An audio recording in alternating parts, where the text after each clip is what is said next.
ઈસ્ટમાં war અને આ યુદ્ધની પરિસ્થિતિની અસર જે છે તે હવે ગુજરાત પર, દેશ પર વાત કરીશું. અછત કે પછી અફવા?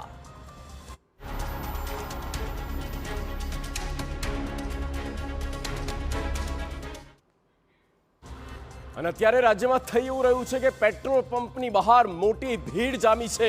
આ એક મોટા સમાચાર જે તમામને લગતા. રાજ્યમાં પેટ્રોલ ડીઝલની અછત નહીં, આ સ્પષ્ટ બાબત કહેવામાં આવી છે. અને પેટ્રોલની અછતની હોવાની વાત માત્ર અફવા. કેટલાક પેટ્રોલ પંપ પર જથ્થો ન હોવાનું પણ મહત્વનું કારણ જે છે તે સામે આવ્યું છે. એક તરફ તહેવારોની રજા અને તેના કારણે ટેન્કર ન આવ્યા, આ પણ બાબત જે છે તે સામે આવી છે. ટેન્કર સમય પર ન આવતા કેટલાક પેટ્રોલ પંપ પર જથ્થો ખૂટ્યો છે. જુઓ, જથ્થો ખૂટવા પાછળનું કારણ જુઓ.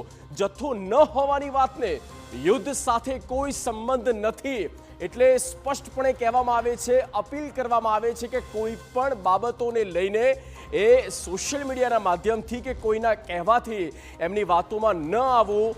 આ માત્ર અફવા સાબિત થઈ રહી છે. ક્યાંય પણ જથ્થો ઓછો થયો નથી, સફિશિયન્ટ છે.